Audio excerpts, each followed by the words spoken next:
ADD and ADHD, featuring Hannah Brewer, Nicholas Caregnato, and Andrew Valichka. This is our copyright and fair use page. Copyright is a legal device that provides the creator of a work of art or literature or a work that conveys information or ideas, the right to control how the work is used. Fair use is a legal doctrine that portions of copyrighted materials may be used without permission of a copyright owner provided the use is fair and reasonable, does not substantially impair the value of the materials, and does not curtail the profits reasonably expected by the owner.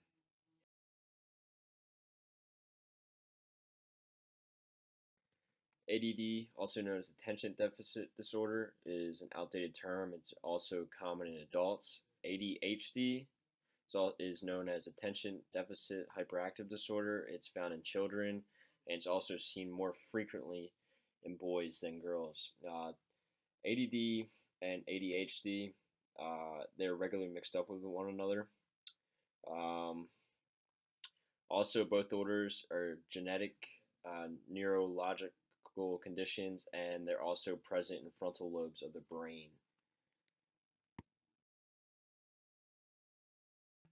ADD was once used to refer to someone who had trouble focusing but wasn't hyperactive. ADHD, it's highly genetic. It is a brain-based syndrome that has to do with the regulation of a particular set of brain functions and set of behaviors.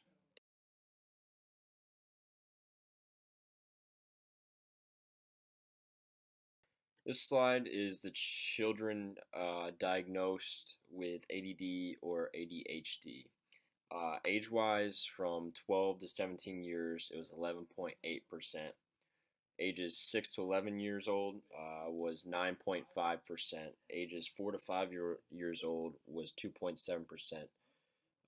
In the gender, boys, 13.3%, way more than girls, as girls have 5.6%. For race and ethnicity, white and Caucasian was 11.5%, African American was 8.9%, and Hispanic was 6.3% diagnosed with ADD or ADHD in the U.S.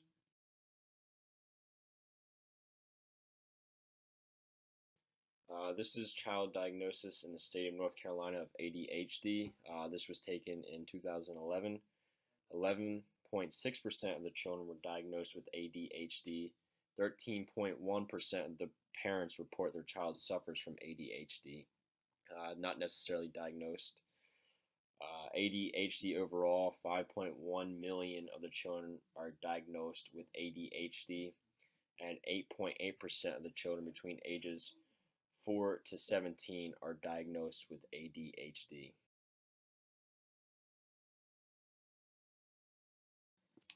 These are assistive technologies that can help students with ADHD. First one includes electronic math worksheet software such as MathPad. It's free. It's a free app for iOS users. It lets students work with a computer screen. Talking calculators. It lets students read aloud each number and function. It's for sale at independentliving.com. Next is audiobooks. It lets students listen to books instead of focusing on reading the words. It's an Amazon feature as well. And optical character recognition is it lets students read aloud text from papers. It's also at Wiscom Tech. It has a pen that reads aloud words from worksheets for $169.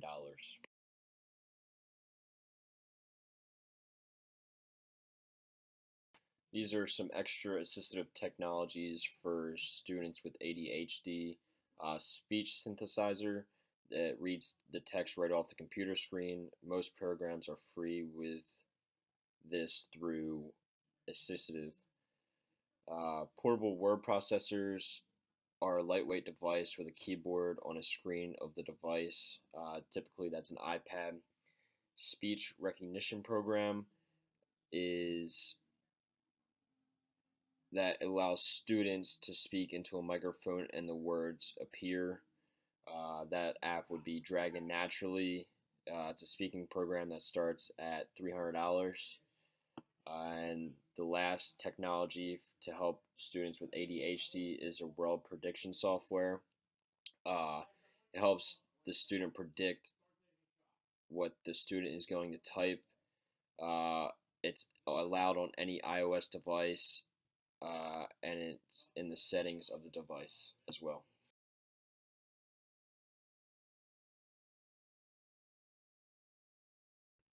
And this is our reference sheet that we used for ADD and ADHD.